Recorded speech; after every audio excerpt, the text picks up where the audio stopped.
Добра вечер, почитувани гледачи. Време е за Заспи ако можеш со Драган Милосављевиќ и Горан Омеровски. Во оваа скопска, врнежлива, дождлива ноќ ќе се дружите со нас и со нашиот гостин, универзитетскиот професор господин Оджидас Даскаловски. Добра вечер. Добра вечер. Да.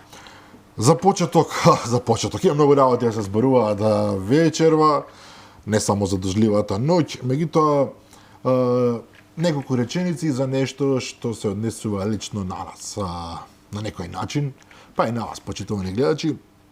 Имено ние за сите овие 4 години колку што трае емисијата Заспи ако можеш, веруваме, сакаме да веруваме дека се бориме за демократијата во Македонија, дека се бориме за правото на секој да може да окаже своето мислење и во крајна линија веруваме дека во тоа до некаде сме успеале. Се разбира, напредокот на демократијата не може да зависи од една емисија. Напротив, сите чинители во општеството се заслужни за такво нешто, меѓутоа и нашиот мал придонес веруваме дека помага да се оствари таа слика за една понапредна, полиберална, поцивилизирана Македонија.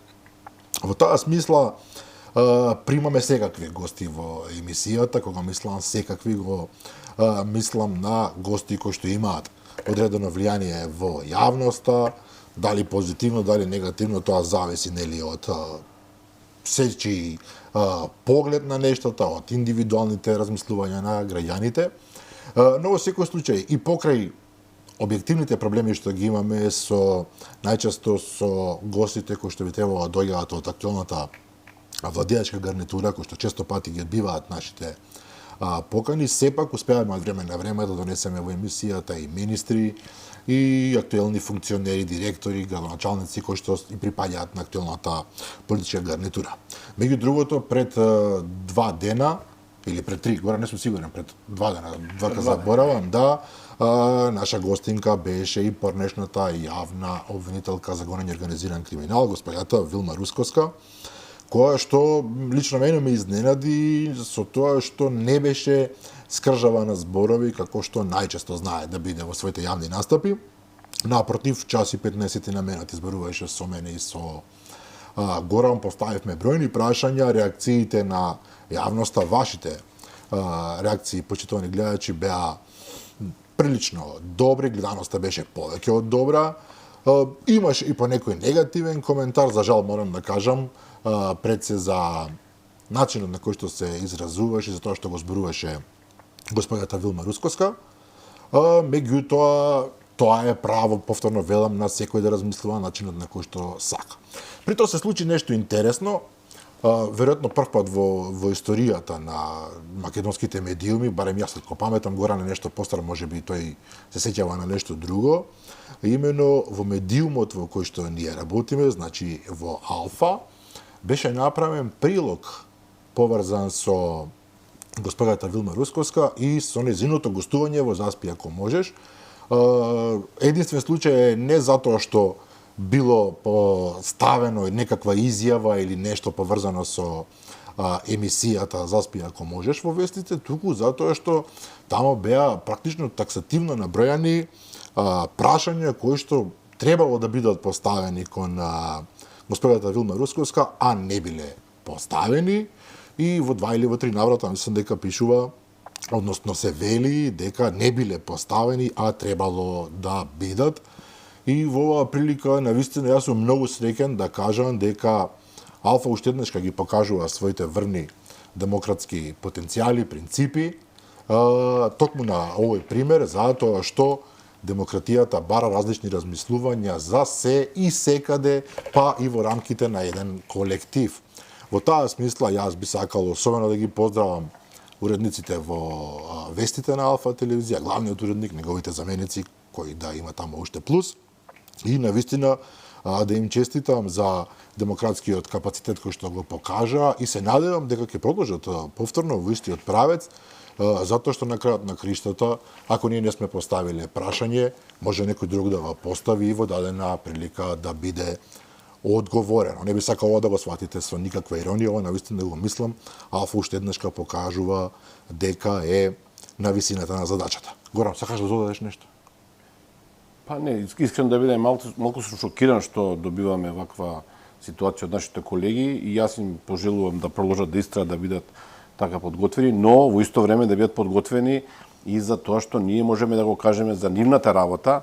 Пред неколку дена тие цитира една изјава на Оливер Спасовски од првата пресконференција, за која што сите знаевме дека е лажна, а беше емитувана со цел да ја, да речам, да ја загрози нашата позиција околу тој случај со Вања, што е многу некоректно, но ние рековме не се љутиме, нека продолжат. Ние имаме многу непријатели во последно време, ќе издржиме уште некој дополнителен непријател, заради тоа што демократија е тоа. Нема проблем, но велам ќе треба да бидат подготвени тие да одговараат за некои работи кои што не ги прават добро, за прашања кои што не ги поставуваат и за работи кои што каснат некогаш со денови. Еве за сега нека биде толку. Имаме многу интересни, поинтересни теми денеска. Жиза Скаловски е во студиото. Дали е студен туш тоа што во Брисел вечерва беше решено Молдавија и Украина да почнат преговори со Европската унија, а Македонија да добие, па не знам сега, не се сеќавам точно на тоа што го слушнаме пред 20 години во Солунскиот самит, го слушнаме 2005 на кандидатскиот статус, слушнаме 2009 кога прв пат добивме препорака, 2014 постојано само слушаме дека Европа е тука за нас, Европската унија е на чекор, а ние сега остануваме настрана, додека Украина и Молдавија, земји кои што Молдавија, не знам колку од вас почитувани гледачи биле во Молдавија, Украина е земја во војна, земја која што де факто не се контролира повеќе од 1/3 од својата територија, но сепак тие две земји почнуваат преговори, а Македонија останува некаде таму во позадина. Вака се, јас мислам ова е прашање од трослојна одговор, ако ми дозволите. Петслојно можеби, да. Првично околу 20% контролираат руските сили таму што вршат агресија, меѓутоа сеедно, им во право се тука за таа работа. Првично, значи, како еврофили, како евроатлантисти од Македонија, ние можеме на некој начин да ја поздравиме оваа одлука, оваа храбра одлука на Европската унија, на Советот на Европската унија, која што оди во смисла на тоа дека ќе се прошири европското семејство, дека демократијата ќе победи, дека евроатлантските вредности ќе се прошират и така натаму. Тоа е, значи, во таа насока дека ние сите овдека се залагаме, сериозно се залагаме да напредува европскиот процес на проширување и евроатлантската идеја каде што Македонија е членка. Тоа е на првично ниво, првиот слој што треба да ја поздравиме таа одлука. Второстепено треба да зборуваме за односот кон Македонија, ефектите кон Македонија и третостепено да зборуваме за приодот кон нештата и оваа одлука која што направи Советот на Европската унија во рамките на некоја теорија на меѓународни односи која што се базира на реални потреби, на реализам, на реални состојби. Значи, ајде поред, првично поздравуваме ние сите како евроатлантисти. Второ, да кажеме дека во однос на Македонија и однос на Балканот, ова одлука е скоро и навредувачка. Навредувачка затоа што вие спомнавте, големи зборови се кажа на тој самит во Солун после таа војна што се случи 99 година, па таа мини војна во Македонија 2001 година и човек просто да не верува дека од 2003 година до сега скоро ништо не се помрнало во рамките на евроинтеграцијата на тој така наречен Западен Балкан. Во заклучоците од денешниот самит имате една фраза каде што Европска унија вели дека проширувањето е геополитички проект за обезбедување демократија, мир и вредности кои што се блиски до Европската унија. Ако е така, а така е, значи проширувањето секогаш било геополитички, геоекономски проект, прашањето е зошто тоа не се случува со нас тука, со Македонија и со останатите земји на Западен Балкан. Вие имате ситуација каде што во овие заклучоци се отвара патот на преговори, односно во преговори за Украина и за Молдавија. Грузија добива статус на кандидат, а за Босна и Херцеговина се остава простор во март да се реши, ако дојдат некои реформи, вакви, такви, за да тие почнат преговори. Значи, имате нешто што вака земено не изгледа реално. Молдавија не контролира исто така дел од територијата. Сега не знам колку она Транснистрийска република е во проценти, Меѓутоа факт е дека не контролира дел од територија. Таму има 3000 руски војници во моментов на територија на Молдавија. Така е апсолутно, значи Кој што се некаква линија на разделување со Мировници се, но сепак се руски војници на територија на Молдавија. Апсолутно, сега вие ако земете во предвид дека земјава не ја контролира својата територија, дека во принцип таа не може никако да се спореди со демократија и демократските процеси тука во Македонија, од Црна Гора, во Србија и така натаму, малку е чудно, односно не е чудно, е жално за нас и е катастрофа што не се побрзува процесот на Западен Балкан и причинувањето на Западен Балкан. Сега конкретно ако зборуваме за Македонија, што е напишано во тие заклучоци од самитот, она што е јасно дека повторно повторуваат, втората фаза од тој процес на почнување на преговори би започнала доколку се усвојат уставните промени во смисол на влегување на бугарите во устава. Потоа имате една редица на критики, сериозни критики околу судството, судскиот совет, корупцијата, владење на правото, па и оној закон, измена на кривичен закон. Значи сериозни индикации дека тука демократијата не цветаат рози во онаа смисла која што треба да биде.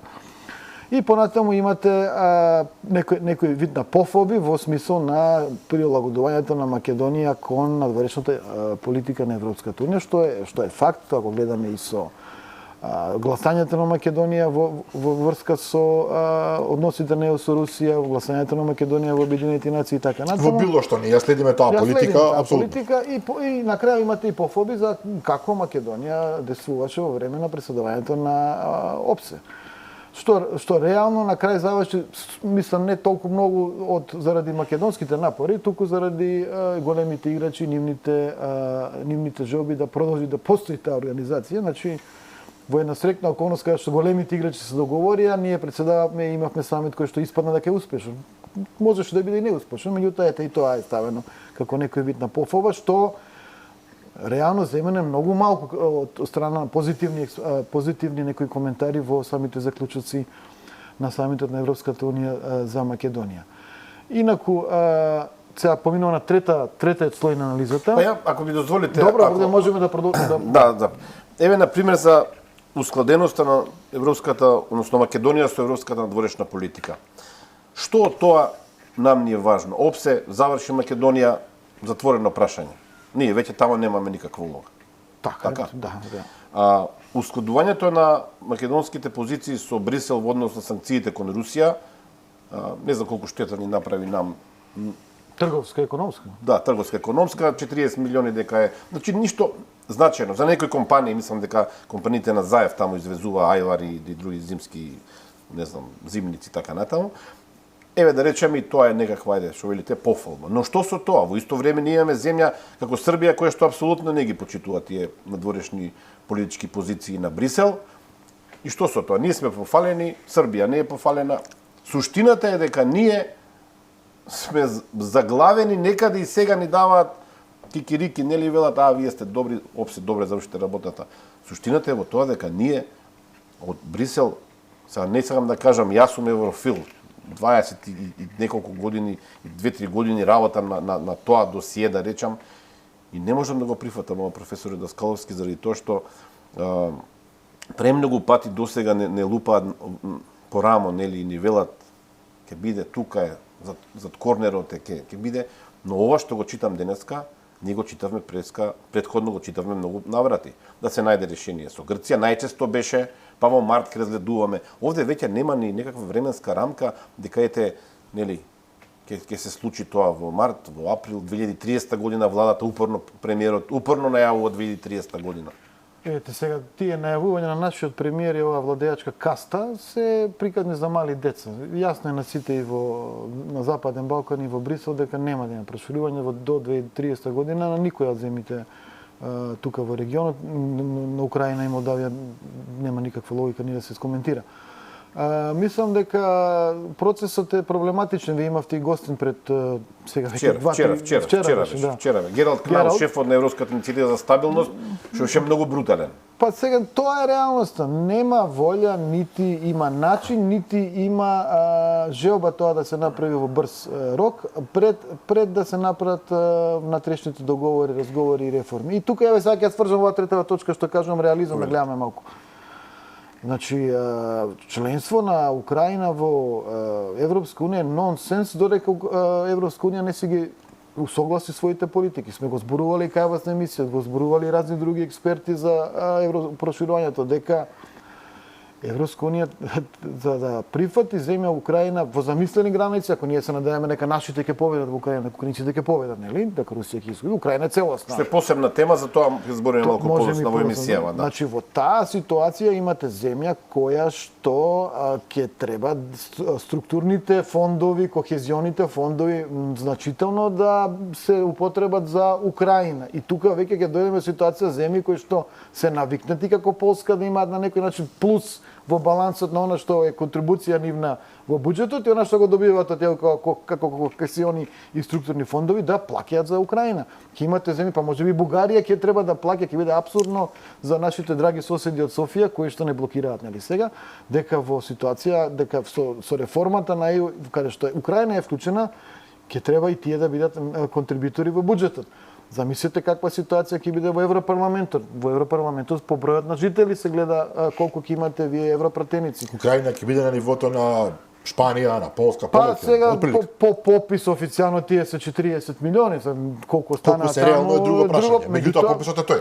Да, сега 40 милиони Шпанија, 40 милиони е Полска. Добро, но ако сме реални, професоре, некој може да рече во ред им дадоа кандидатски статус. Само може 10 секунди. Помен. Земјоделството, па едно од тие пилари столбови на Европската унија, политиката за земјоделие. Што Украина има една плодна земја, црница викаат самите, која што на некој начин ќе шмукува огромен дел од тие фондови на земјоделската политика на Европска унија.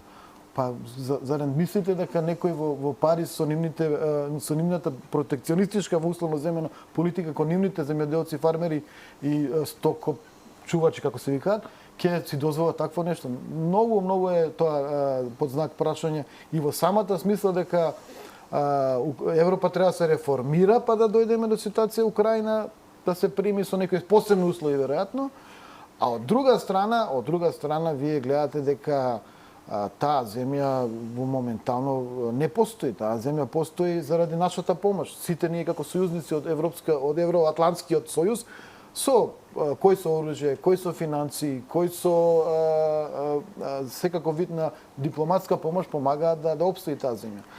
Така што малку просто е неверојатно, на некој начин може да кажеш дури лицемерно да се даде сега на Украина почеток на приговори во овие устови каде што генерално земено не изгледа сјајна идината на Украина. Добро, чисто како бидејќи спомнавте дека сте евроатлантист, верувам дека во принципи никој ништо нема против еден ден Украина или Молдавија да влезат во Европската унија, ако тоа се границите каде што треба да завршува Европа. Па види се, проблемот е нешто ние немаме проблем. Путин и Русија имаат проблем. Тоа е друго прашање. Меѓутоа од оваа страна кога гледаме во ред, добиле статус, меѓутоа некој ќе рече па добро им дадоа кандидатски статус, од една страна тоа е прашање на геополитика, од друга страна тоа е еден вид на добронамерност со која што ќе им се даде на овие земји сепак чувство дека припаѓаат во европското семејство и дека ќе треба да се продолжат во ситуацијата во која што се наоѓаат да се борат. Бидејќи таму буквално е па борба за живот и смрт, особено во Украина, самите тие тоа го велат. Ова е борба на живот и смрт. Така што може и на таков начин да се гледа работата. Она што мене ме лути на некој начин, тоа што го спомна и Гора на почетокот е дека произлегува дека во таа геополитичка динамика, ако не си доволно интересен, ако си условно кажано на страната како што сме ние сега, едноставно отпаѓаш. Ние не може да се понудиме со богатство, не може да се понудиме, не знам, со некакви ресурси. И практично излегува тоа, кажува и претходно некој се подсмеваше дека би било добро да има војна во Македонија. Кој кажа тоа? Дали кај нас во емисија или некаде? Еди Рама кажа, Еди Рама се извинувам, гледам го префрлив Еди Рама и рече подобро да има војна на Балканот затоа што сигурно тогаш ќе ни дадат повеќе шанса и сега се наоѓаме во ситуација дека практично е во право човекот.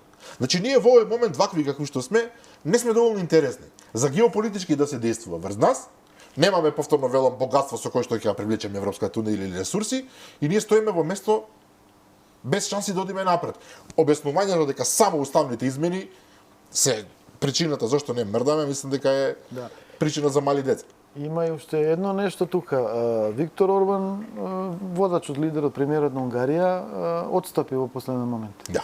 Не бил на гласањето, меѓутоа не Тој бил најави против. вето Значи, претходно, вето за Украина, но сега Само излегол од сега останокот. не ставил вето. Да. Не ставил, битно е што не ставил вето, најавуваше во одреден момент и на некој начин неговата изјава, ако го ја видите, е дека всушност вели, добро, ако погрешно е, апсолутно е погрешна оваа политика, мислиме дека е контрапродуктивна и за Европа и за Унгарија, но тие сметаат дека ако 26 земји решиле, ние нема да им се протиставиме.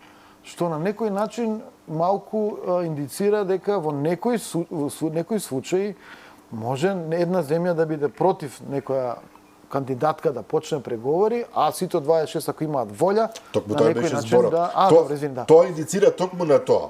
Бугарија, кога би го имала демократскиот капацитет на Унгарија, иако Унгарија многу често е критикувана за некои работи, би требало токму истото да го направи. Да рече, ворете, ние не се согласуваме, сметаме дека Македонија е грешно да влезе во Европската унија, не исполнува стандарди, ама кога сите други мислат така, да пружиме рака. Во крај на ранија и најденов, како се викаше, се извинувам, премиерот на Бугарија, Денков се извинувам, може да излезе од состанокот и без него да помине за Македонија. Меѓутоа очигледно дека тука е во прашање нешто поголемо. Да се вратиме ова што го зборуваше пред 2 минути. Која е геополитичката важност на Бугарија во моментот? Се разбира дека земјата што излегува на Црно море, И граничи преку тоа море со Русија. земјата која што има силни капацитети од она минато време од социјализмот, воено-индустријски капацитети, земја која што произведува оружје, гранати, муниција за нашите сојузници од Украина, е доста важен тука стратешки партнер. Ние имавме една, да речеме, во Самоков индустрија воена која што се затвори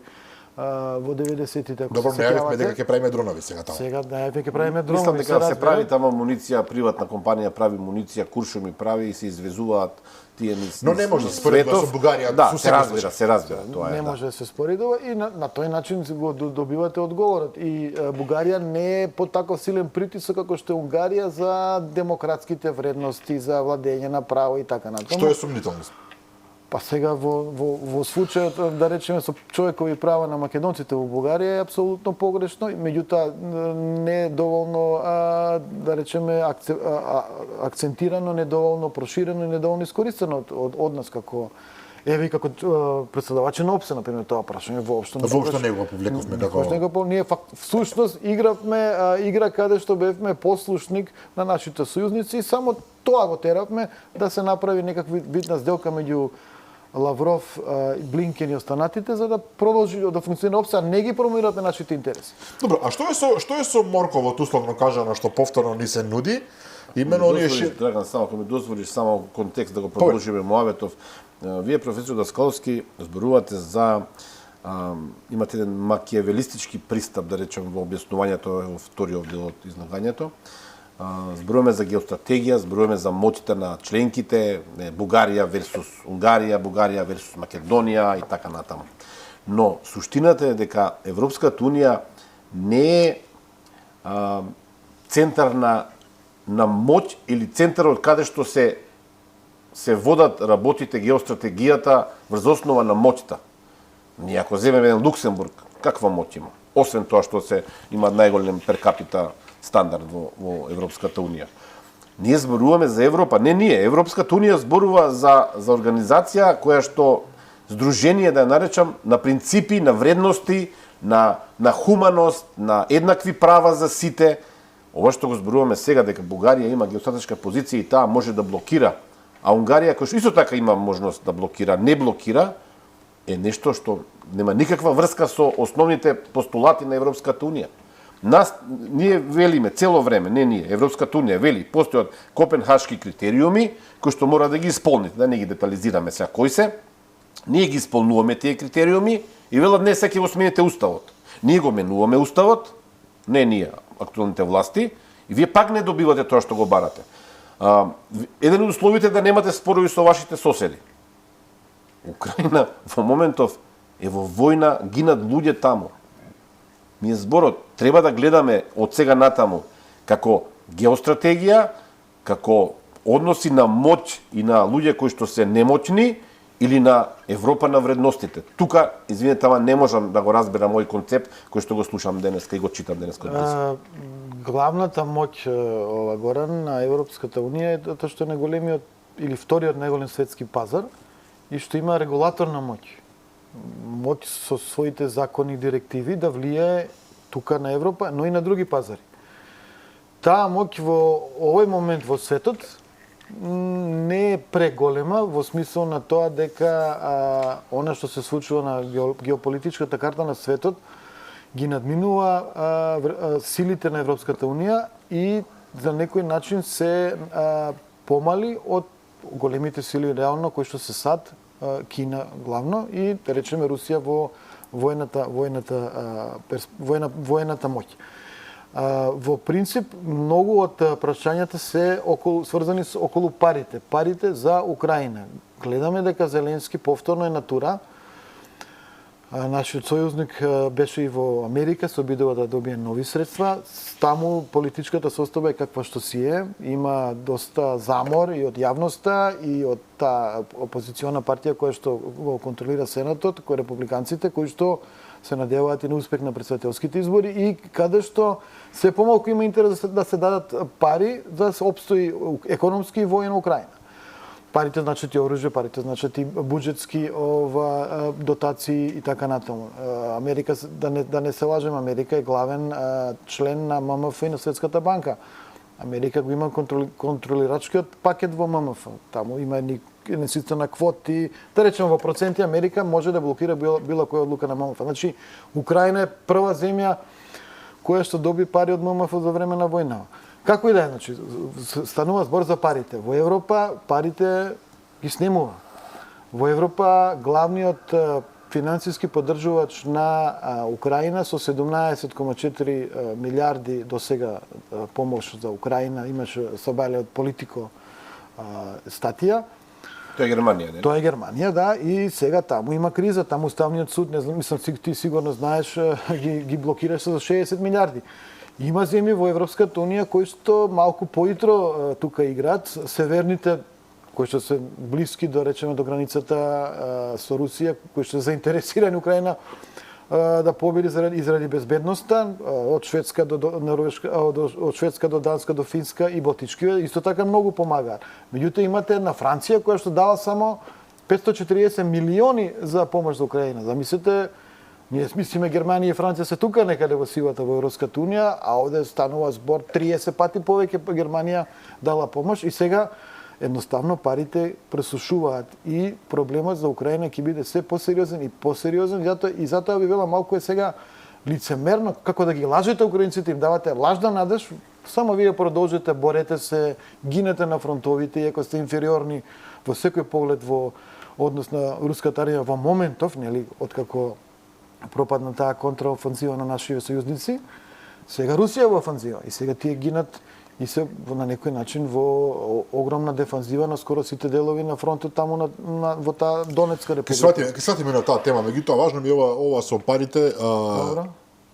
Значи постои нешто што се нарекува условно морков, тоа како секогаш го има кај западните сојузници. Тоа е она што го со крај на врат. Меѓутоа западниот Балкан еве доби и денеска доби потврда она што неодамна беше најавено дека 6 милиарди евра ќе бидат вложени во 4 столба кои што би требало да помогнат, нели се уште ќе се договара начинот на кој што овие 6 милиарди евра би дошле на Балканот, како ќе се поделат, зашто точно ќе се потрошат, меѓутоа повторно го има оној момент на добро, еве вака како што е, Босна ќе си почека, Македонија ќе биде во лимбо ситуација, Албанија е во една повторно неблагодарна ситуација со Грција, Србија има можеби и не нова преговарачка рамка, меѓутоа амандман во преговарачката рамка. Што е многу важно за нас. Да, што е многу важно за нас и ќе дојдеме до тоа. Да, сакаш да прочитам. Значи Советот бара од комисијата и од високиот представник ургентно, итно да предложат на Советот на Европската унија пред крајот на јануари 24 амандмани на бенчмарк, тие се оние смерници, услови конкретни на поглавието 35. од српската преговарачка рамка, за да ги рефлектира српските obligations, обврски кои што произлегуваат од договорот, оној договор што го постигна усно, а не писмено, нели, во Охрид, и анексот за имплементација од тој договор. Значи, индиректно испаѓа дека Србија, ако ова се случи, ќе има услови кои што моменталниот лидер на Србија рече да се неприфатливи. Меѓутоа, моментот е, иако во случајот за Србија ова е во негативна конотација, во суштина се покажува дека преговарачката рамка на ваков или онаков начин може да се промени. Преговарачката рамка. Амандмани нека се, нека е не знам што. Еднаш се промени за Србија и Црна Гора заради тоа што Франција, нели кога не блокираше Франција, смисли нова методологија, методологија пофлексибилна за да можат да некој начин и да ги запираат и да ги кочат и да ги враќаат назад кутрите западни балкански држави кои што како полжават полека се качуваат на ридот. Меѓутоа ова е многу важно за нас. За сите оние ужасно и како да ги наречеме фанатици кои што велат дека ова што е сега, тоа нема мрдање од ова, И тоа е најдобрата понуда, нели? Најдобрата понуда, никогаш нема да има подобра. Сега да, некој злобник ќе рече, ама ова е полошо за Србија. Но принципот е важен. Дека ако се има волја, ако се знае како, ако се има доволно начини за лавирање, може да се постигне и нешто поинакво. Што ние би требало да се надеваме да биде во наша корист, се разбира. Јас 100 пати на емисија сум кажал, ние од основањето од независноста на оваа модерна Македонија имавме проблем со Европска унија, која не признаваше, кога на самит во Лисабон ни рече во ред скрцете се што сакате, само не да има Македонија. Да го нема зборот Македонија во името. Да. Така што од таа позиција сме дошле до подобрување и во даден момент во 2016 со промената на власта тие подобрувања отидоа во назадување. Меѓутоа без разлика. 6 милиарди меѓутоа 4 милиарди се кредити. 2 милиарди се само грантови за сите земји во Западен Балкан за период, сега не знам точно колку години е. Па се уште се утврдува цела ова приказна. Да, и кога ќе го видите тоа, сваќате дека и секако дека во тие ситуации кога имате грантови, тие пари 100% не останува во земјата. Имате ситуации каде што консултантски куќи ги добиваат во соработка со локални, а консултантската куќа може да е во Рим, Париз, Берлин или во Атина или во Солун. А кредит си е кредит каков и да е. А кредит си е кредит. Са дали сте го зеле од не знам Европска унија во моментов или од богата арапска држава, па или од Кина? Добро, некој ќе рече дека има поволна каматна стапка, не знам што, меѓутоа кредитот е нешто што го враќаш со камата, да нема никаква заблуда за никој. Да нема заблуда, апсолутно. Исто како и Украина која што добива огромни пари, дел од нив се подарок, меѓутоа голем дел од нив еден ден ќе мора да ги врати. Па ако ги прочитате анализите за американската воена помош од Конгресот изгласана за Украина, ќе видите дека огромен дел од таа помош сушто се оди во нивните воени фирми кои што испорачуваат оружје. Испорачуваат оружје. Са каде е тука солидарноста? Солидарноста да, ама себичноста си на прво ниво. Затоа ви реков да реално ако ги гледаме работите, имаме проблем со овие одлуки денеска на Интересна е реакцијата на премиерот. Нашиот премиер Ковачевски, кој што порача дека поради одредени политичари граѓаните се лишени од ЕУ и дури отиде дотамо, ова му е претпоставам веќе омилена синтагма, дека анти-ЕУ, анти-НАТО и проруската коалиција на ВМРО, ДПМН и Левица е причината за ова што ни се случува. Ова е веќе, нели, кажано неколку илјади пати. Што да каже човекот, што тој да се пофали пред македонската јавност со проект, со владење на право, со подобри услови за живот на граѓаните, со функционирање на судот, на судството, со што да се пофали? Здравството, образованието. Може да продава, јас ви реков напред, бевме со колегата амбасадорот Боцевски тука на емисија, дека ќе имаат неколку наративи кои што ќе ги возат условно речено до изборите. Еден од овие тие, од црни опозицијата како антиреформска, проруска, не знам каква, пофали се дека ти си тој што европски делуваш и се надевај се на граѓаните ќе купат таа приказна за блескавата иднина во Европската унија на Македонија. Интересно е и спој што не се спојува. СДСМ вели ВМРО ДПМН и Левица, антируска, и проруска опозиција. Значи се спојува нешто што не се спојува објективно. Ти одиш премногу во детали, во сериозни анализи на многу несериозен човек Ковачевски. Ако ми дозволите само два моменти. Едниот е околу процентот од парите 6 милиарди кои што треба да ги земе Македонија. Не, тоа е цел регион. Се извинувам. Јас зборам процентот од пред што Аха, Македонија добро, ќе ги извини, земе. да, извини. Значи ако зборуваме за 20 милиони народ во овој западен Балкан, тоа се 6 држави за сега, нели? Да. Албанија, Косово, Македонија, Црна Гора, Босна и Србија. 6 милиарди, 10% од тие пари би дошле во Македонија. 2 милиони нели сме ние, 10%, тоа значи дека околу 600 милиони евра. Сега, ако се делат тие пари на 7 години, ние би добиле од Европска унија по Сад не знаеме колку долго ќе трае таа помош. 85 милиони. 85 милиони годишно, што е помалку од тоа што го добиваме последниве години. Се претпоставувам дека тоа не е се. Ако е тоа се, тогаш ова е таква лажна немам информации доволно вечерва, нели се случуваат да работите, но во некои ситуации може да се случи да земе и помалку, но дури да земе повеќе, се работи за многу малку пари. Па дури да земеме за 3 години 150 милиони евра, да речеме. Повторно се несериозни пари, некакво како понижување. Вториот момент, што сакам да го кажам е околу тој проруски наратив кој што Ковачевски во неговата глава си го замислува. Во вчерашното интервју со Гералд Кнаус, шефот на влијателната, да не кажам мочна, влијателна Европска иницијатива за стабилност, човекот во моментов е во Берлин, има канцелари во Виена, претходно работел 2 години во Турција, во Бугарија, во Романија, значи секаде каде што земите членики влегувале, тој бил таму, тој е човек кој што може да влезе кога сака и во Париз кај Макрон, и кај Шолц во Берлин, во Виена и така натаму. Значи секаде може да влезе, човекот е стварно, не сакам да кажам зборот, моќен, влијателен. Кога тој ми рече во интервјуто, не верувам дека дел од луѓето што не гледаат сега го гледале тоа вчера, дека ако Македонија го смени уставот, ги внесе бугарите внатре, ја отвара пандорината кутија која што подоцна од Бугарија ќе може да се очекува се и се што, и дека не е гаранција за влез на Македонија во Европска унија тоа што ќе го смени уставот. Јас го прашав најдиректно: дали знаете дека со ваков наратив вие ќе бидете во Македонија прогласен за проруски настроен, за антиевропски, антинато и така натаму и така натаму. Тој се изненади човекот што го прашав, не знам тие што гледаат виделе, тие што гледале вчера знаат. Тој рече не е така, ова е што го зборувам јас е вистината. И сега вие го имате Гералд Кнаус кој што вели дека таквата позиција, да кажам, предпазлива, внимателна во однос на Бугарија и промена на уставот е нормално однесување заради тоа што главната работа што ја кажа дека не треба да се надеваме на членство во Европската унија, нели, туку на членство во единствениот економски пазар нели на Европската унија. Значи тој човек според тоа што го зборува Ковачевски е проруски настроен, а сигурно знаеме дека не е проруски. Како да одговорите вие на овој наратив, професор Даскаловски, кога вие немате аргументација, вие немате анализа, немате некакви позиции кои што ги твори. Само ќе ми утекне на Ковачевски, ќе си каже нешто и како се борите со тоа? Видете, ние од 2016 живееме во едни многу тешки орвелијански времиња во Македонија, кои што за жал и во светот се променуваат, каде што вистината често пати се представува, лагата се представува како вистина и обратно, вистината како лага.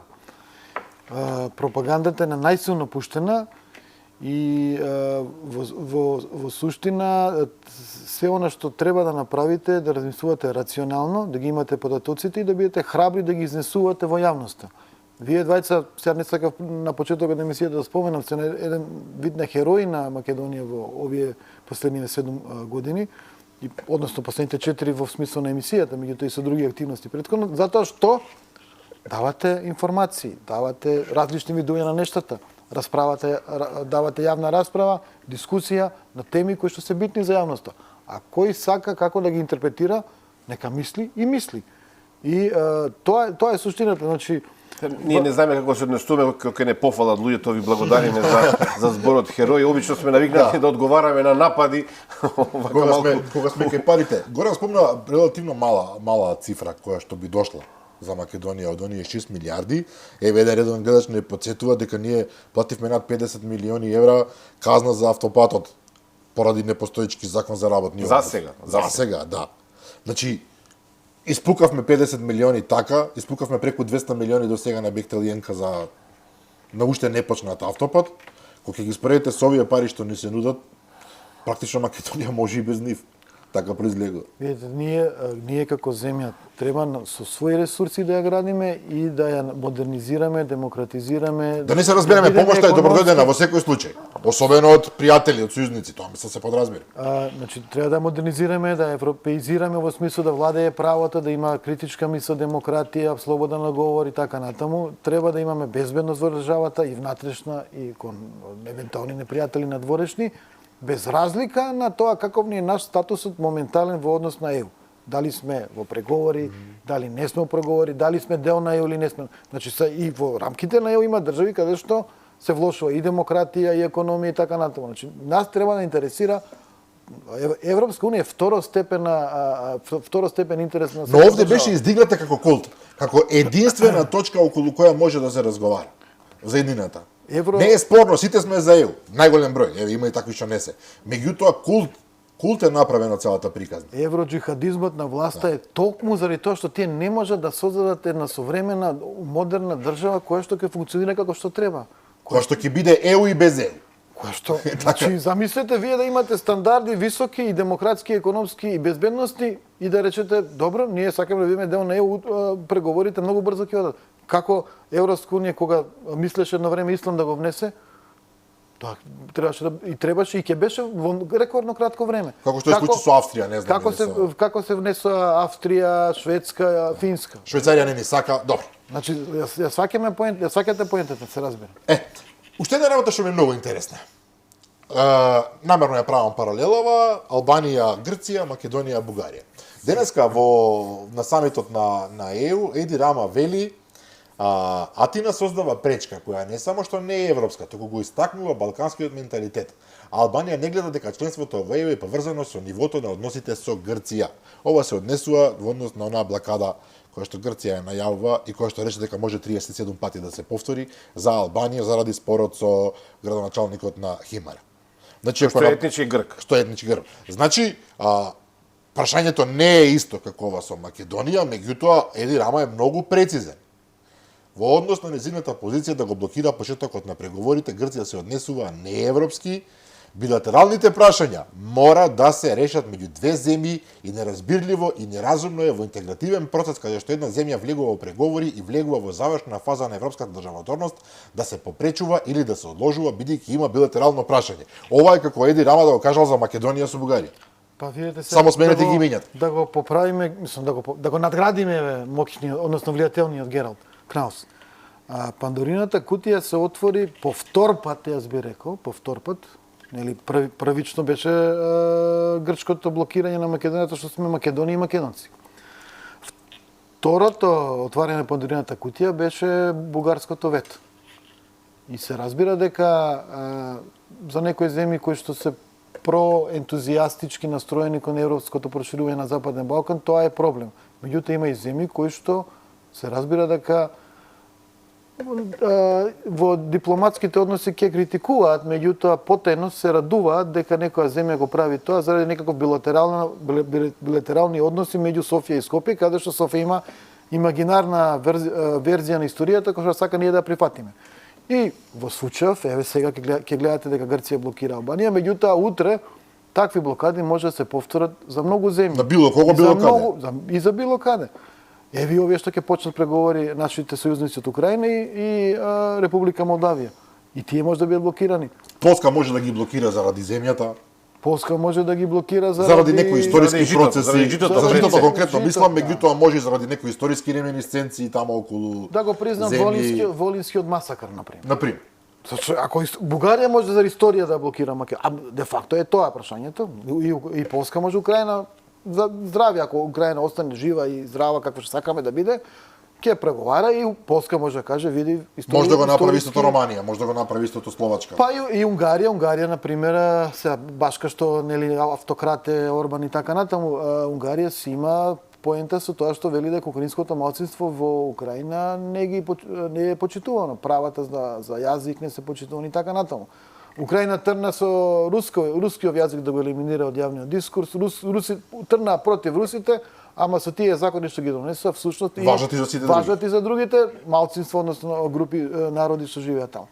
Така што во принцип Значи произлегува дека Пандорината кутија се отвори со нас. Да. Колку и дела лудо, меѓутоа со нас. Апсолутно. Ние и направивме проблем на Европската унија за понатаму. Сега- За ова многу ретко се зборува. Ова сега, од која страна гледаш? Направивме ние или направи некој друг проблем? Нашето постоење, ќе бидам Грција- груп, нашето постоење направи проблем во Европската унија затоа што двајца наши соседи имаат проблем со Значи, нас. се вратиме уште еднашка малку назад 5-6 години. Македонија, единствената држава во светот која што си го сменила своето уставно име под притисок од меѓународна заедница, односно од Европската унија, советување дека ќе се влезе во НАТО и ЕУ. Во НАТО влегуваме, во ЕУ не можеме да почнеме преговори. Внимавајте, затоа боли ова сега малку да не биде емотивна работа, ова е многу практична. Затоа боли оваа ситуација од вечерва. Јас не гледам во заклучоците во завршена декларација на самитот на Советот на Европската унија дека воопшто има било каква грижа на совест. Внимајте, вие сте натерале држава, сте и ветиле дека ако ги исполни копенхашките критериуми и ако го смени уставот во 2017 година, 2018 кога беше сменет конкретно, ќе почне преговори барем. Ние не можеме да почнеме преговори. И ние се велиме, ама знаете го смени Макрон начинот на прием, методологијата, па утре Холандија, го имаме сега е Вилдерс, што зборува за помошта кон Украина, која што е сосема различна позиција од Брисел. Тој најавува дека ќе запре поддршката воена на Холандија за Украина. Вилдерс ке рече утре не може, Македонија има премногу имигранти. Утре некоја нова методологија ќе донесе некој друг. Ние правиме работи кои што се тешки, болни за нас.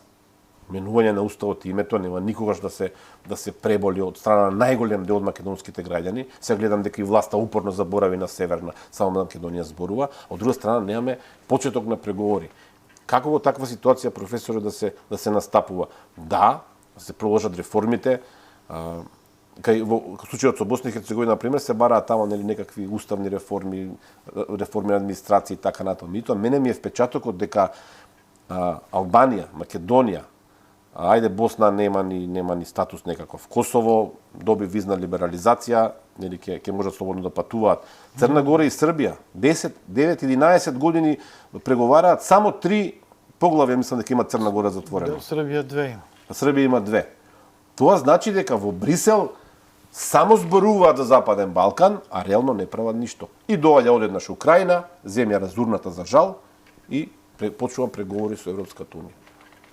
Која е пораката? Преска ми се чини дека не ме разбравте. Околу моćните и неmoćните. Ако сте моќен во некаква геостратешки контекст како Украина, нели во моментов тој ја брани Европа од Русија, тогаш ќе добиете се, а ако сте некоја немоćна 2 милиони народ или милион и пол, или не е битно, Косово има милиони 200-300 илјади, тогаш ќе седите таму во ќошот некаде и На резервна клупа. да, на резервна клупа и не се важни критериумите, не се важни стандардите, не се важни критериумите од Копенхаген. Вие ќе седите таму и некој ќе се наоѓа носот што ќе ве блокира. Што да се прави во таква ситуација? Луѓето овде кај нас за една година, кажа Пендаровски пред лани ми се чини, кажа дека за една година сме загубиле 20% од тие што биле про ЕУ. Па со ваков настап 80% ќе ги загубиме луѓето. Јас упорно ви велам, ние треба да си го средиме самите дворот. Вистинската европеизација е она што ви го постојано ви го зборувам. И на крајот на денот треба да мислиме за нашата иднина, нашата стратешка иднина, каде ни е нашата економска моќ, со што ние во иднина ќе, например, ќе произведуваме струја. Оваа влада влезе во една епизода каде што прифаќа зелениот план на Европа, намалување на тие емисии на јаглеродно во воздухот, моноксид, добро. До 2030 се намалат 50%, ветува да ќе го затвори регбито и така натаму. И сега инвестираме во приватни бизниси кои што се фотоволтаици, приватни хидроцентрали и така натаму. Тие реално нема да можат во некои зимски месеци или кога имаме во оние пик периоди да не снабдуваат со електрична енергија. Стално зборуваме дека треба да се модернизираат регбитова 1, 2 и 3. Зборуваше Заев вети дека ќе направи интерконектор со Грција, ќе зборуваше дека ќе сме вложеле во централа на газ во Грција, дека ќе сме вложеле во Александрополис терминал за течен газ. Значи, од сето тоа ништо нема реализирано. Нас е очигледно, ако веќе размислуваме како да го замениме јаглено со почиста некоја, иако и тоа е сега спорно во Европа дали е чист гасот или не е како енергенски, ни треба да донесеме газ да работат тие термоелектрани на газ, да бидат гасни централи. Ништо од тоа не правиме. Се обврзуваме за некои работи, дури и ќе добиеме од меѓународна финансиска институција за приватни инвестиции ЕБРД средства да се модернизираме, меѓутоа јас не гледам дека тоа можеме брзо да направиме. Значи новата влада, да речеме, треба сериозно размислува во таа насока. Имаме што знам, рудници кои што не се експлоатирани или имаме спорови кои што ги губиме. Водните ресурси се по знак прашање, ги дадоа на Уште не се дадени, уште не се дадени. Да, добро, имавте емисија за Уште се темата. дебатира. Не се дебатира. Одих во правецот, меѓутоа Сакам да ви се кажам. буни експертската јавност многу силно. Владата не се откажува да ги даде на грчка компанија. Сега овдека сосема сте во право, јас ќе се согласам дека е битно ние суштински да правиме реформи дома, суштински да се развиваме, па Европската унија сама да рече ало, вие навистина заслужувате, нема некоја филозофија, дојдете во семејството. Меѓутоа има еден феномен, Горан сега веројатно ќе рече ти повторно со несериозните изјави на некои луѓе. Меѓутоа, неколку представници на власт во дадени моменти велат дека уставните измени се клучниот момент, бидејќи без нив ние не сме способни за реформи. Значи, ние во овој момент, тоа е тоа е навреда. неверојатно признавање, ние не сме способни за реформи, застанем. ако не дадеме уставни Тоа е измени. навреда сите оние луѓе што работат во СЕП, во Секретаријат за европски прашања. Навреда тие луѓе работат Па конкретно не само за нив, за целата Јас администрација. мислам добро, дека и за за сите целата- нас. и за целата Значи, администрација. признание дека ние не можеме да спроведеме реформи ако нема уставни измени, пошто бидејќи преговорите кои што ќе ги почнеме на некој Сега, волшебен ај начин ќе вака. направат реформи во Ај вака Македонија. да прашам, нели имаше територијален спор меѓу Словенија и Хрватска? Да, за Пиранскиот залив. Дали мислите дека во тие колку 2-3 години беа според, сега да не сгрешиме, престана да работи јавната администрација во Хрватска на реформи и на усогласување? Напротив. Значи тоа е навреда за сите нас тука и за сите што се еврофили и кои што мислат добро на оваа земја. И потоа премиерот вели вечерва мотивирани сме, двојната победа на изборите ќе биде победа за Европа. Добро. Овде ја не би налагал во содржината тоа што го зборува Ковачевски, мислам дека и тој самиот не знае што зборува. Проблемот е што тој зборува од позиција на човек кој што 7 години е на власт, 2 години како премиер, претходно како заменик министер за финансии беше, претходно како висок функционер на СДСМ. После 7 години вие велите, значи 7 години во кои што вие сте имале можност да споделите барем некакви правила на реформа. Еве да не направите целата реформа, но да направите систем каде што реформата се движи. Вие сега да не почнеме по различни области во македонската Може да направиме една дрска паралела, несоодветна. Тоа е како, еве, јас и ти во емисијава 3,5 години, не 7, да излегуваме на емисија и да им велиме на луѓето, гледајте, многу ќе бидеме супер, само продолжете да не гледате, ќе видите како ќе биде добро. Не е добра споредбата. Без никакво да не действуваме, да нема емисија, Ние да не нема сме- гости, да нема дебати, да нема ништо, туку само да им велиме гледајте, не многу сме добри, ќе видите колку ќе бидеме добри во иднина. Не, Драган, тој да го правиме легитимно. Овде имате ситуација каде што човекот можел да направи реформи. И во овие 2 години можел да направи реформи. Претходно како заменик министер за финансии, уште не знам, валјда 2 бил претходно, и уште 3 години во врвот, во, како ми се вика, главното тело на СДСМ. Значи, тој е човек што можел реално да направи, имал моќ да направи, вие да бидете чувар на државната каса, на финансии, внимавајте. Значи, вие можете да туркате секаде. И тој човек сега, после 7 години на власт, вели, не е можно да се направат реформи. Ако не е може да се направат реформи, што треба да се направи? Ако вие процените дека не можете да направите нешто што ви е дадено со мандат и со устав и со закон одговорност, што треба да направите? Јас се не одговорот. Нема реторичко ти е прашањето, меѓутоа како да ви кажам, имате каста на власт која што не знае ни во кризни моменти како да постапи. Например, имаше луѓе од Украина кои избегаа за жал од војната, бегаоци како Бегалци, да. Не знам статусот дали е така, да, добро, во секој случај. Во другите земји одреден број на тие бегалци дојдоа со идеи, со вештини, со ум, па некои со пари, да не се лажеме. Дали нешто се смисли по тоа прашање? Дали се обиде на некој начин да се градат во оваа економија? Не, апсолутно не. И сега зашто зборуваме? Солидарни сме со Украина со тоа што скоро сите или сите авиони ги пративме како помош. И не само Сите тоа, и многу тенкови. други работи, да. И што исто така е малку несериозно. Сега да пратите апсолутно 100%, ја мислам ниједна земја во Европска Па, мислам унија дека или процентуално и НАТО некога имаме дадена, да. Не прати 100% од Во однос на луѓе. нашата моќ, воена, Сега сме имале 20 авиона или 20 хеликоптери или 20 тенка, не е битно, ама 100% никој тоа не го направи. Како да ви кажам, че нема сериозност во оваа влада и најбрзо што си отиде подобро сите нас. Морам да кажам во контекст на што го зборувате да се искористи некоја идеја. Еве да речеме од украинските бегалци кои што има во Македонија ги има дефинитивно. Не знам да колку останале, но имаше на почетокот на војната.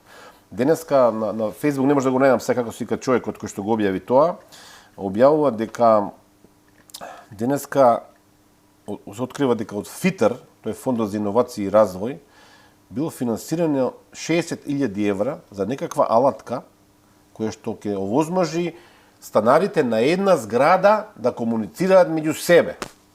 Да, видов и јас тоа. Го видов се, така? Се извинувам на човекот што го напише овој човек, инфлуенсер, не ми текна кој беше, нека ми прости.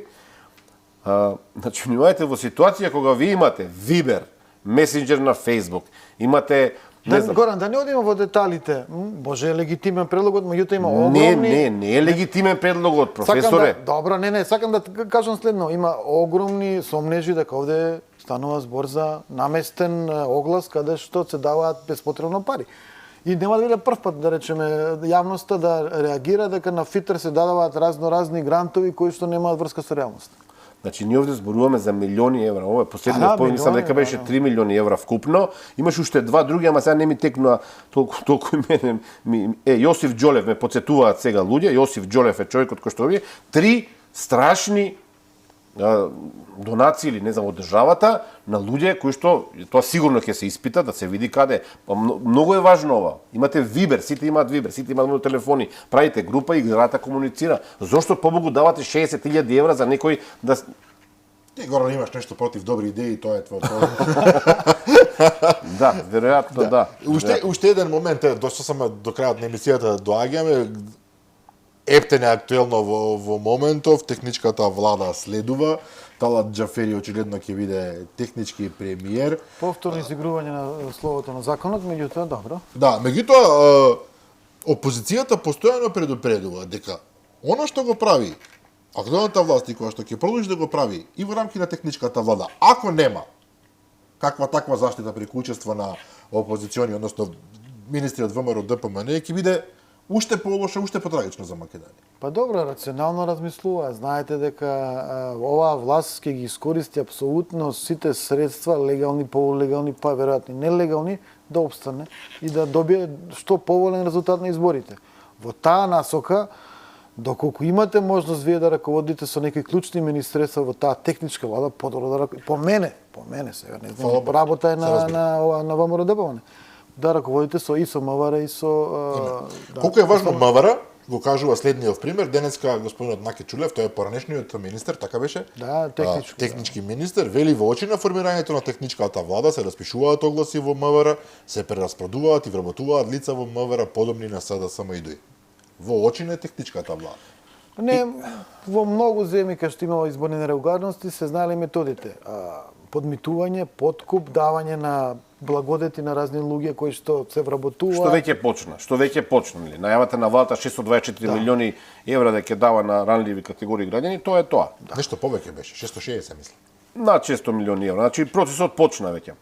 Околу ова ми интересира и мене како е вашиот став околу дилемата ВМРО ДПМН да влезе во техничката влада и да не влезе. Јас искрен да бидам оддамна имам мисла дека таа техничка влада ништо не решава, дека не може да се промени нешто драматично во тие 100 дена, но гледајќи тоа што се случува под површината во последниве, особено 20 на дена, особено во МВР, тоа е тоа што го слушаме како реакција и од луѓе од МВР, очигледно дека власта се подготвува за сериозен маневар да направи, не велам дека ќе може да украде гласови, особено со фингерпринтот системот, дека тоа ќе биде тешко.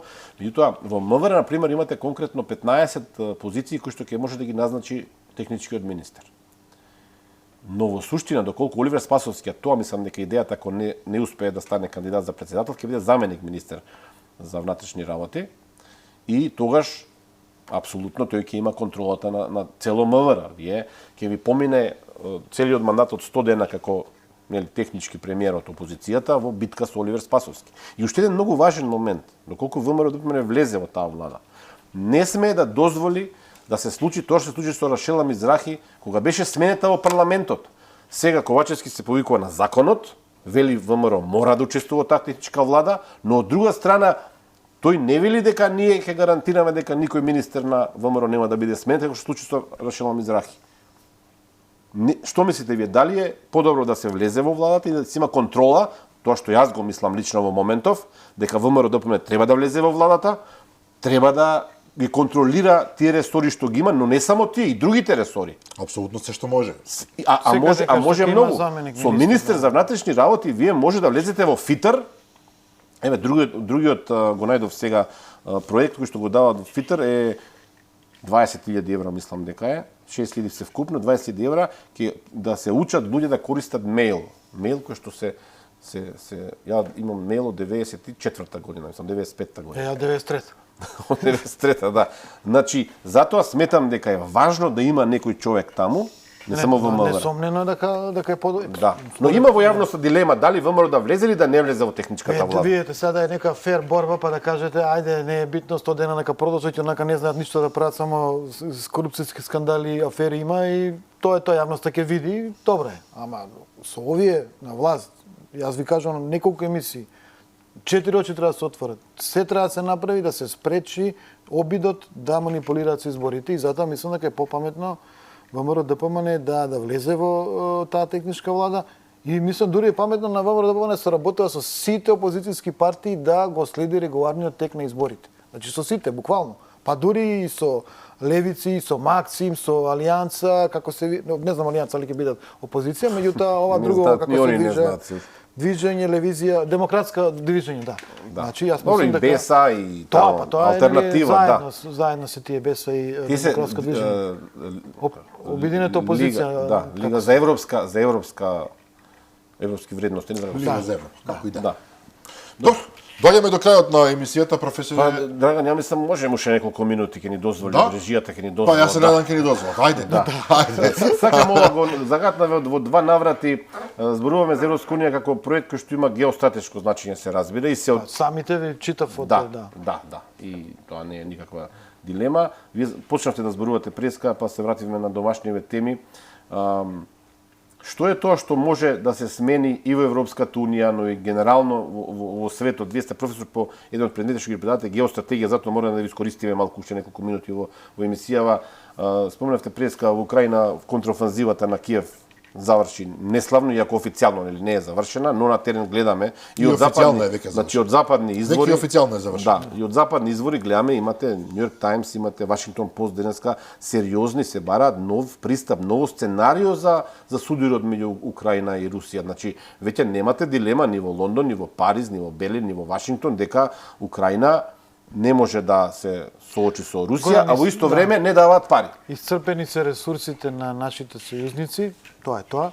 Пари нема, војната индустрија не може да го постигне капацитетот да придонесе па и со гранати во Украина. Европска унија се обврза за 1 милион гранати од 152 таму калибар кои што се тие војно оружје Украина што користи. Украина бара немалку 15 милиони. Значи, милион ветија не можат ни до пола да стигнат, како да ви кажам, нема веќе ресурси ни во САД волја, а во Европа нема ни ресурси ни финансиски ни војни да се помага Украина. И сега се плашам дека всушност нашите пријатели од Киев, од Украина ќе бидат жртвени јариња и дека на некој начин ќе бидат присилени на мировни преговори, договори кои што нема да им бидат баш многу удобни, а кои што впрочем после почетокот на војната Борис Џонсон најмногу, а и западнава наша алијанса ги принуди да се откажат. Имаше сериозни преговори во Истанбул, рамка која што ја прифатија украинците, каде што генерално земено освен Крим други региони ќе беа автономни, немаше да се расцепи Украина. Меѓутоа, во тој момент се процени дека може да победи Украина, за жал сега гледаме дека веројатно не може. Руската страна своевремено тврдеше дека токму во име на тие преговори се повлекла од околината на Киев, Чернигов и така натаму. Меѓутоа уште еден момент што мене исто така ме плаши. Технички земено влегоа русите до предградијата на Киев со идеја да ги договарат украинците и потоа се повлекла. Да Она што мене ме загрижи во последниве денови е Зеленски неодамна изјави дека во овој момент украинските вооружени сили имаат околу 600.000 целосен персонал. тука зборуваме и за територијална одбрана, тука зборуваме за доброволци, тука зборуваме за војска која што е одговорна за авионите, за авиација, за морнарица и така натаму, а Путин денеска, дали случајно или не, соопшти дека во овој момент Руската Федерација има директно или индиректно ангажирано 615.000 војници во војната, тие се уште нарекуваат војната операција во Украина. Мислам дека за прв пат во војната бројката на двете вооружени сили што се конфронтираат е иста. До сега Украина имаше постојано голема надмак во луѓе. Без разлика дали е сега паритет постигнат, дали се русите повеќе или украинците, јасно е дека Русија го контролира небото, значи авиацијата и така натаму. Русија има подобра техника, Русија е во една офанзива, украинците 3 армии им уништија веќе, со Франкенштајн армија од смисол на оружје, еден тенк Ваков, борбена кола таква. Тоа се жалат украинските офицери, дека имаат проблем со инструкции, со премногу различно оружје. Со инструкции од НАТО каде што играле војни игрици пред да почне контраофанзивата, значи буквално војни игри правеле на компјутери симулации како да ви кажам, значи друга е реалноста. Друго е симулација, да. Други се симулација, значи за жал ситуацијата оди во многу лоша насока за нашите сојузници. Да додадеме само тука дека кажеме преска Герт Вилдерс, човекот кој што може да стане премиер на Холандија, тој рече дека веќе бара да не се испорачува оружје на Украина, а во исто време имаше вест на Дели Мирор, мислам дека ја прочитав, дека Британија има само уште 150 тенкови на располагање, што значи дека не е само ресурсите на Украина, дека се уништени ресурсите на огромни. За Германија имаше таква дебата пред околу месец дена, дека и таму тенковите леопардите кои што нели беа испраќани сериозно нарушуваат војната подготвеност на Германија. И дека тоа е процес кој што не може да се надокнади за 2 месеци, 6 месеци, 10 месеци. Добро, но ќе согласиме дека објективната воена моќ и резерви и така натаму се во САД и дека од нив зависи во крајна линија. Ако тие се решат на продолжување на поддршката, може би има некаков простор. Без нив Европа и да сака не може. Не би коментирал. Она што би сакал да кажам е дека финансиски Европа е исцрпена, дека санкциите не функционираат и дека на крајот на денот сега Европа купува нафта руска преку Индија, преку посредници. Што е поскапо. Што е поскапо. Дека гаста не доаѓа директно преку цевки, доаѓа преку бродови, дека таа се купува од Америка и од делни од Катар, што е по повисоки цени во некои случаи, не во сите, и дека на некој начин европската индустрија по знак прашални што ќе прави во иднината, посебно Германија. Да. Исто така Русија успеа на некој начин да го заобиколи таа блокада, цена $60 нели за метар кубен плин, $80 денеска беше објавено.